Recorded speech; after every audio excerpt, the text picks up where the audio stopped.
World geography के segment में आज हम चर्चा करेंगे अफ्रीका महाद्वीप के साहिल क्षेत्र के बारे में या साहिल रीजन के बारे में। अगर इस क्षेत्र को हम देखें तो सहारा जो रेगिस्तान है उसके दक्षिण में और जो अफ्रीका का सवाना घास का मैदान है उसके उत्तर में स्थित है। तो एक तरीके से हम लोग कह सकते हैं जो साहिल क्षेत्र है एक प्रकार का संक्रमण क्षेत्र है, एक प्रकार का अर्ध शुष्क क्षेत्र है, एक प्रकार का हम लोग कह सकते हैं अर्ध रेगिस्तानी क्षेत्र है जिसका विस्तार 11 देशों में है। साहिल अगर देखा जाए, जो साहिल शब्द है ये अरबी भाषा का शब्द है जिसका शाब्दिक अर्थ होता है छोर या किनारा होता है।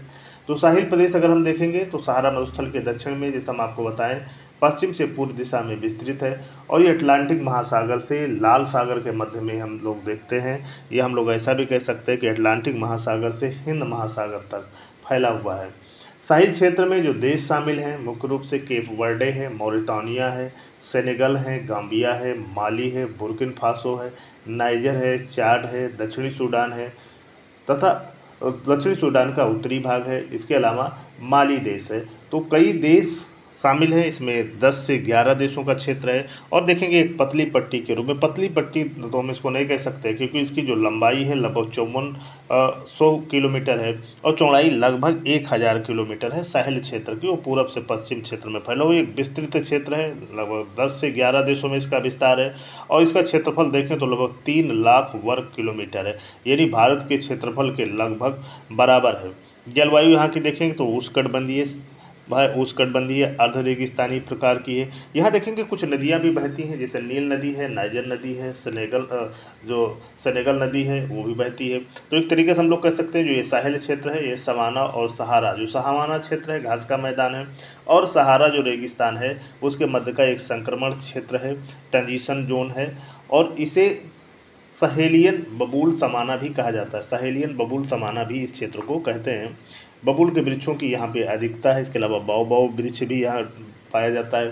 तो यहाँ कई जनजातियाँ रहती हैं, जैसे हौसा है, फुलानी है या अन्य जनजातियाँ रहती हैं जिसकी हम आप लोग से चर्चा करेंगे।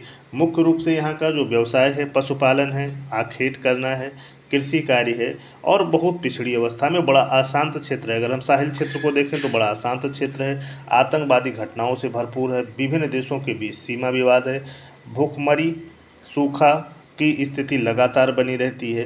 तो इस तरीके से हम जो देखेंगे इस क्षेत्र की चर्चा करेंगे, अक्सर आप लोग के एग्जाम के दृष्टि से भी काफ़ी महत्वपूर्ण है।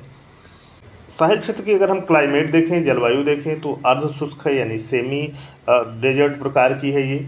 वर्षा देखा जाए तो 100 से लेकर 600 मिलीमीटर प्रति वर्ष होती है, लेकिन अनियमित होती है, कभी वर्षा नहीं होती है। गर्मी बहुत ज़्यादा पड़ती है और सर्दी बहुत हल्की पड़ती है इस क्षेत्र में सूखा सबसे बड़ी समस्या है। सूखा अक्सर पड़ती रहती है। सिंचाई संसाधनों का विकास नहीं हुआ है सही से। तो जो खेती होती है वर्षा पे आधारित है, वर्षा भी अनियमित होती है, बहुत कम होती है। तो कृषि कार्य बहुत सही से हो नहीं पाता है। तो यहाँ पे पशुपालन मेन होता है। थोड़ी सी चर्चा हम और भी करेंगे। यहाँ पे जो वनस्पतियों की चर्चा देखा जाए तो यहाँ पे जो वनस्पतियाँ हैं ये झाड़ी रूपनुमा है, कांटेदार है और कुछ घास पाए जाते हैं। यहाँ के जो प्रमुख वृक्ष हैं बबूल हैं और बाओबाब वृक्ष है। यहाँ का जो प्रमुख वृक्ष है बाओबाब वृक्ष है और बबूल के वृक्ष यहाँ पे ज़्यादा पाए जाते हैं और बाकी बहुत ज़्यादा यहाँ झाड़ीनुमा कटीली वनस्पतियों, नागफनी जैसे वनस्पतियों का विकास इस क्षेत्र में अधिक हुआ है।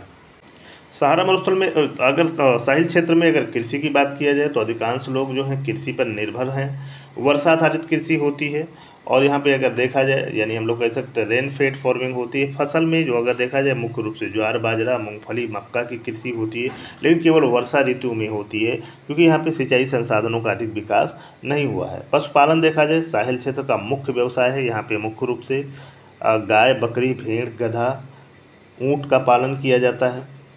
और यहाँ के जो अगर हम लोग देखेंगे जो कार्य ये लोग मुख्य रूप से करते हैं, व्यापार करते हैं जो स्थानीय स्तर पे ये लोग करते हैं। और नमक का, जैसे ऊँट का, अनाज का, चमड़े का, कपड़े का और कुछ हस्तशिल्प का ये लोग व्यापार करते हैं। तो एक तरीके से सहारा के देखेंगे, सहारा मरुस्थल के दक्षिण में पड़ेगा। जैसे हम लोग जानते हैं कि जो सहारा रेगिस्तान है ये अफ्रीका के लगभग उत्तरी भाग में है और उसी के एकदम दक्षिण में आप लोग का जैसे चित्र में दिख रहा है साहिल क्षेत्र दिखता है और इसका विस्तार 10 देशों में है और कुछ जगहों पर 11 देशों में भी इसका उल्लेख मिलता है।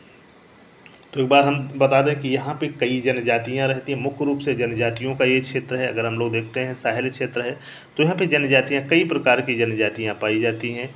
जिसमें हम आप लोग को अभी चर्चा हम लोग करते हैं कि एक फुलानी जनजाति है। आज थोड़ा सा एक चर्चा और मैं आप लोग को बता दूं कि यहाँ पे खनन कार्य भी होता है। इस क्षेत्र में जो है यूरेनियम, सोना और फास्फेट और खनिज तेल के काफ़ी भंडार हैं। काफ़ी पिछड़ी अवस्था में, काफ़ी गरीबी है, भुखमरी है, शिक्षा का स्तर बहुत खराब है। यहाँ पे देखा गया जनसंख्या वृद्धि बहुत तेज़ी से हो रही है। कहा जाता है कि जनसंख्या की वृद्धि यहाँ से 3 से 3.5% या 3% के आसपास यहाँ जनसंख्या वृद्धि दर होती है। खाने पीने की बहुत दिक्कत है, आवास, भुखमरी, अन्य प्रकार की सूखा जो यहाँ की मेन समस्या है।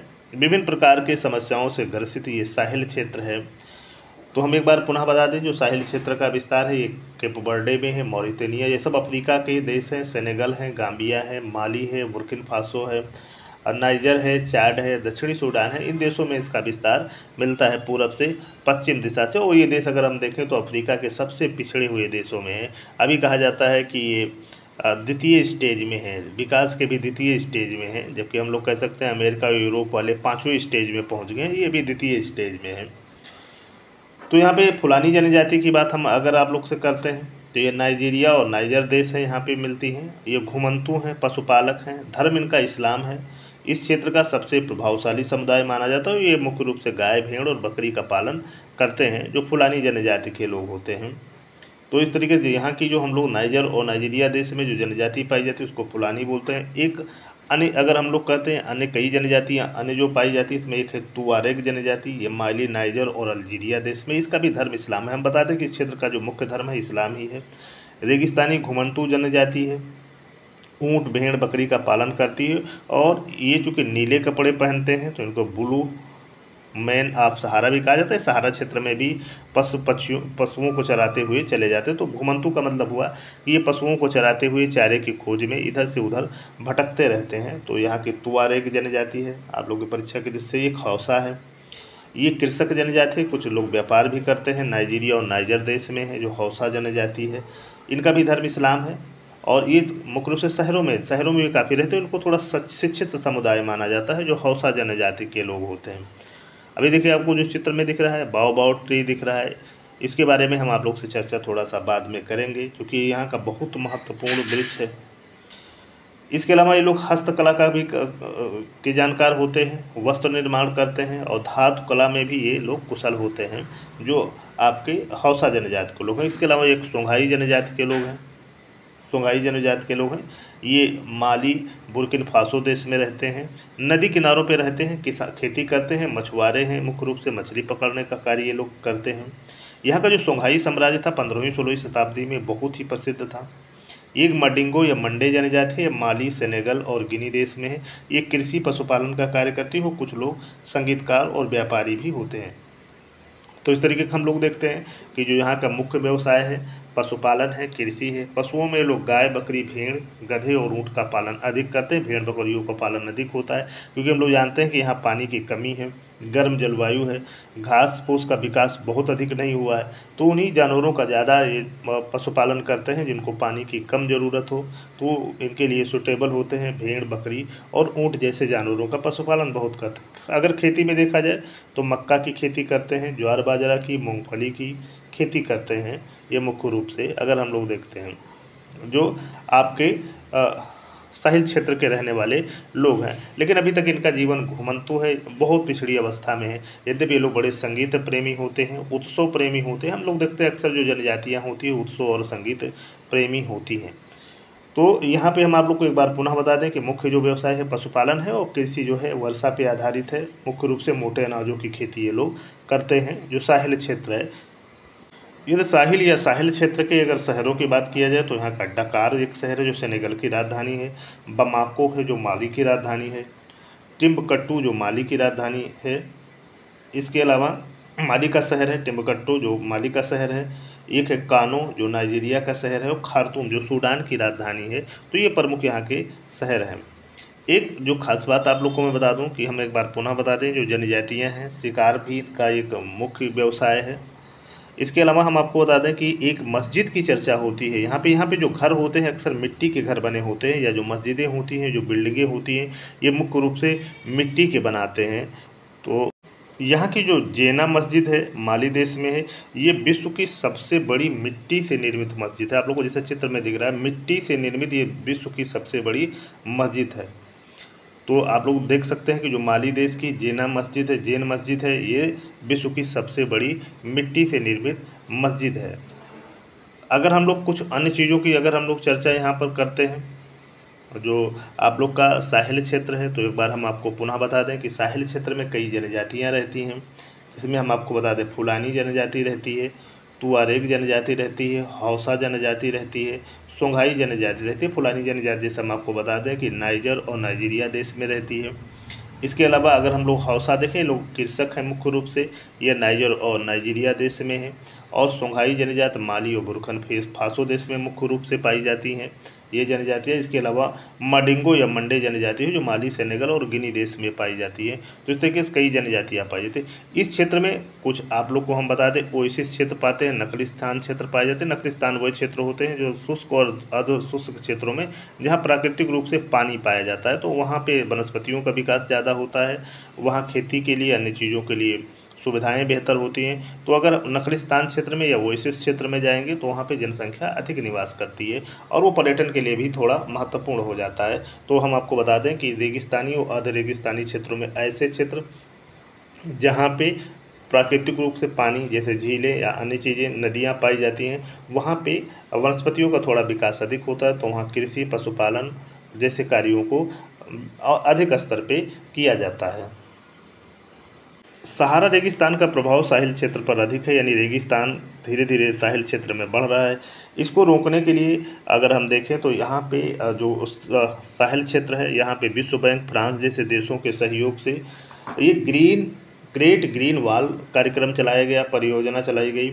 यह अफ्रीका का एक महत्वपूर्ण पर्यावरणीय प्रोजेक्ट है जिसका मुख्य उद्देश्य है जो सहारा रेगिस्तान है, सहारा रेगिस्तान को रोकना, इसके विस्तार को रोकना है। इसलिए अफ्रीका में जो साहिल क्षेत्र है, साहिल क्षेत्र में व्यापक वृक्षारोपण किया जा रहा है। जो साहिल क्षेत्र है यहाँ व्यापक स्तर पे वृक्षारोपण का कार्यक्रम किया जा रहा है। इसे कभी कभी जो वृक्षारोपण कार्यक्रम कहा जाता है, हरियाली दीवार यानी वॉल ऑफ ग्रीनरी भी कहा जाता है, जो वृक्षारोपण कार्यक्रम चलाया जा रहा है। इस परियोजना की शुरुआत 2007 में की गई थी, अफ्रीकन यूनियन के द्वारा की गई थी। यद्यपि इसमें सहयोग विश्व बैंक, फ्रांस जैसे देशों का भी रहा है। तो अगर हम इसमें देखेंगे तो ग्रीन वॉल में लगभग पश्चिम से पूर्व दिशा में लगभग 8000 किलोमीटर जो लंबी और 15 किलोमीटर चौड़ी एक हरियाली पट्टी का विकास किया जा रहा है। अगर देखें हम लोग साहिल क्षेत्र में, ये पट्टी 11 देशों से होकर गुजरती है और अब तक इस परियोजना के तहत लगभग 1,20,00,000 वृक्षों से अधिक वृक्ष लगाए जा चुके हैं। और सबसे अधिक जो प्रगति हुई है इस क्षेत्र में, इथोपिया, सेनेगल और नाइजर देशों ने अधिक वृक्षारोपण इस क्षेत्र में किया है। तो हम आपको बता दें जो ग्रेट ग्रीन वॉल जो कार्यक्रम है ये पर्यावरणीय कार्यक्रम है, एक तरीके से हम लोग कह सकते हैं वृक्षारोपण कार्यक्रम है जो साहिल क्षेत्र में चलाया जा रहा है। साहिल क्षेत्र के 11 देशों में एक ग्रीन पट्टी का विकास किया जा रहा है, पेड़ों को लगा के 8000 किलोमीटर लंबी और 15 किलोमीटर चौड़ी, ताकि सहारा रेगिस्तान से जो रेगिस्तान बढ़ रहा है, सहारा रेगिस्तान, उसको रोका जा सके। इसके अलावा यहाँ के लोगों को रोजगार मिल सके, यहाँ के लोगों को ईंधन मिल सके, यहाँ के लोगों को फल मिल सके, यहाँ के लोगों को अन्य सुविधाएं मिल सके, इसके लिए वृक्षारोपण कार्यक्रम यहाँ पे किया जा रहा है। तो इस प्रकार हम लोग देखते हैं कि जो इस क्षेत्र का धीरे धीरे विकास किया जा रहा है, खासकर वृक्षारोपण के माध्यम से, अन्य कार्यक्रमों के माध्यम से, जिसमें विश्व के अन्य देशों के द्वारा भी सहयोग मिल रहा है। यहाँ के एक जो वृक्ष की हम लोग चर्चा कर रहे थे, बाओबाओ वृक्ष, जो ऐसा आप लोग को चित्र में दिख रहा है, तो बाओबाओ वृक्ष ट्री में एक जो इसकी खास बात क्या है, इसका ट्री इतना बड़ा होता है, इतना विशाल होता है और इसमें लगभग 1,00,000 लीटर से अधिक पानी होता है। हम आपको बता दें कि इस क्षेत्र में पानी की कमी होती है, तो इसलिए इसी पेड़ के पानी को लोग पीते हैं, इसीलिए इसको जीवन वृक्ष भी कहते हैं, बाओबाब वृक्ष को, जैसा आप लोग को चित्र में दिख रहा है। इसका फल भी काफ़ी पौष्टिक होता है, हेल्दी होता है, इसलिए जो बाओबाब का वृक्ष है इसको सुपर फूड भी कहा जाता है। इसका बहुत पौष्टिक होता है जो फल होता है, जीवन काल इसका 1000 साल से लेकर 3000 साल तक होता है। बाओबाब वृक्ष मुख्यतः अफ्रीका महाद्वीप में ही पाए जाते हैं और इसको अफ्रीका का जीवन वृक्ष भी कहा जाता है। साहिल और सहारा क्षेत्र में ये मुख्य रूप से पाए जाते हैं। ये जो वृक्ष होते हैं, आपको इन वृक्षों की बात बता दें, अत्यंत विशालकाय होते हैं और उल्टे पेड़ की तरह ये पेड़ दिखते हैं। इसके फलों को मंकी ब्रेड भी कहा जाता है और अफ्रीका में इसको काफ़ी पवित्र वृक्ष माना जाता है। जो भी इनको कार्यक्रम धार्मिक या अपना कार्यक्रम करना होता है तो बाओबाब वृक्ष के नीचे ही लोग करते हैं। तो बाओबाब वृक्ष जो हम लोग देखें, ये अफ्रीका का जीवन वृक्ष माना जाता है और यहाँ पे चूँकि पानी की कमी है तो यहाँ की जो जनजातियाँ हैं इसी के पानी को पीती हैं। उसमें हम आपको बता दें कि एक बड़े वृक्ष में लगभग 1 लाख लीटर तक पानी हो सकता है। जीवन काल बड़ा लंबा होता है, 1000 से लेकर 3000 साल होता है। इसके जो फूड होते हैं, इसके फल होते हैं, वो भी बहुत ज़्यादा पौष्टिक होते हैं और विभिन्न प्रकार की औषधियों के रूप में ये लोग यूज करते हैं, जो बाओबाब का वृक्ष होता है। जिस तरीके से हम लोग देखते हैं जो बाओबाब वृक्ष है, यहाँ का जीवन रेखा है, जीवन है अफ्रीका महाद्वीप का और हम लोग कहते हैं सेनेगल देश जैसे देशों का ये राष्ट्रीय वृक्ष भी है। तो इसका बड़ा ही महत्व है, बहुत पवित्र वृक्ष माना जाता है बाओबाब का वृक्ष, जो आप लोग को जैसा आप लोग को चित्र में दिख रहा है। तो इस प्रकार हम आप लोग को जो चर्चा कर रहे हैं साहेल क्षेत्र के बारे में, ये जो क्षेत्र है आतंकवादी घटनाओं से काफ़ी ज़्यादा प्रभावित है। यहाँ पे देखा जाए बोको हरम, अलकायदा, इस्लामिक स्टेट जैसे जो आतंकवादी संगठन है जो आए दिन यहाँ पे लोगों की हत्याएं करते रहते हैं, लूट मार करते रहते हैं। इसके अलावा अगर ये क्षेत्र देखा जाए काफ़ी राजनीतिक रूप से अशांत है, बहुत देशों के बीच सीमा विवाद है, सैन्य तख्तापलट की स्थिति बार बार यहाँ पे होती रहती है।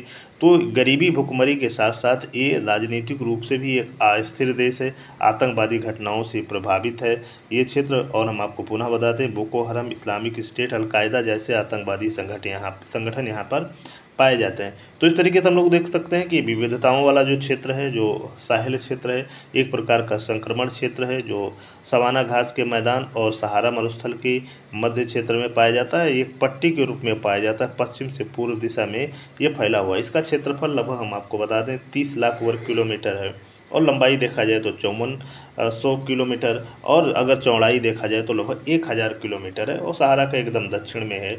तो काफ़ी पिछड़ी अवस्था में है। कहा जाता है कि दुनिया के सबसे पिछड़ी अवस्था वाले क्षेत्रों में साहेल जो क्षेत्र है, यहाँ पे जनसंख्या वृद्धि बहुत तेज़ी से हो रही है और कुपोषण, सूखा जैसी समस्याएं, आतंकवाद जैसी समस्याएं, राजनीतिक अस्थिरता जैसी समस्याएं यहाँ पे व्यापक स्तर पर है।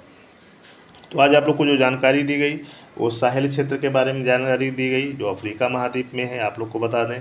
आशा करता हूँ ये जानकारी आप लोग को अच्छी लगी होगी।